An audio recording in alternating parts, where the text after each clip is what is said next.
പലപ്പോഴും വിശപ്പിൻ്റെ വിളി എപ്പോഴാണ് വരികയെന്നറിയില്ല. രാത്രി ചിലപ്പോൾ ഞാൻ റൂമിലൊന്നും ഉണ്ടാക്കാറില്ല. അങ്ങനത്തെ സമയങ്ങളിൽ തട്ടുകടകളിൽ പോയിട്ടാണ് ഭക്ഷണം കഴിക്കാറ്. എപ്പോഴും ഇല്ല കേട്ടോ, എപ്പോഴെങ്കിലുമൊക്കെ.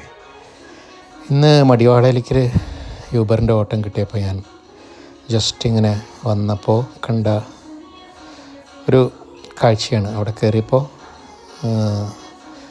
നമ്മുടെ ഓംലെറ്റ് ഇട്ട ദോശ, ഇതിന് വന്നത് എനിക്ക് 70 രൂപയാണ്. നല്ല ടേസ്റ്റി ആയിരുന്നു. മടിവാളയിൽ ഈ പുള്ളി ഏതെങ്കിലുമൊക്കെ സ്പോട്ടിലൊക്കെ ഉണ്ടാവും. അപ്പോൾ ഇന്നത്തെ എൻ്റെ ഭക്ഷണമാണ് നിങ്ങൾ കാണുന്നത്. പുള്ളി ഉണ്ടാക്കിക്കൊണ്ടിരിക്കുകയാണ്.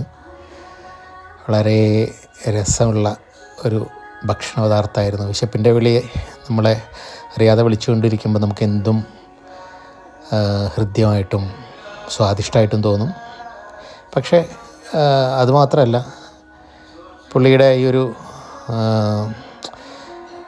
ദോശ, എഗ് ദോശ അടിപൊളിയായിരുന്നു, ടേസ്റ്റി ആയിരുന്നു. കഴിക്കുമ്പോൾ തന്നെ നമുക്ക് ഹൃദയത്തെയും വയറിനെയൊക്കെ സന്തോഷിപ്പിക്കുന്ന എന്തോ അതിലുണ്ട്. നമ്മൾ വലിയ പൈസ കൊടുത്ത് വലിയ ഹോട്ടലിലൊക്കെ കയറി കഴിക്കുന്നതിനേക്കാളും കുറച്ചൊക്കെ വൃത്തിയുള്ള തട്ടുകടകളിൽ കയറി കഴിക്കുക എന്ന് പറയുമ്പോൾ ബാംഗ്ലൂരിനെ സംബന്ധിച്ചിടത്തോളം മുട്ടിന് ഇത്തരം തട്ടുകടകൾ നമുക്ക് കാണാം. എന്തായാലും ഇന്ന് രാത്രി ഞാൻ ഈ ഒരു ദോശ സാപ്പിട്ട് ഹൃദയവും വയറുമൊക്കെ നിറച്ചു എന്ന് പറഞ്ഞതിൽ സത്യമുള്ള കാര്യം തന്നെയാണ്. ഇപ്പോൾ ഈ പുള്ളിക്കാരനെ കാണുന്നത് ഞാൻ ബാംഗ്ലൂരിലുള്ള, ഞാൻ താമസിക്കുന്ന അരീക്കരയിൽ നിന്നും ഒരു 6 കിലോമീറ്റർ അപ്പുറത്തുള്ള മലയാളികളുടെ കൂട്ടം താമസിക്കുന്ന മടിവാളയിലാണ്. ഇവിടെ മടിവാള എന്ന് പറയുന്നത് രാത്രിയും പകലും ഒന്നുമില്ല.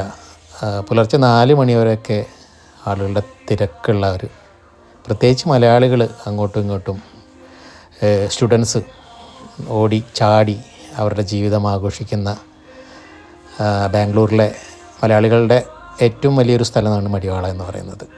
അപ്പോൾ ഞാനിവിടെ എത്തി, ഒരു 6 കിലോമീറ്റർ യാത്ര ചെയ്ത് ഇവിടെ എത്തി.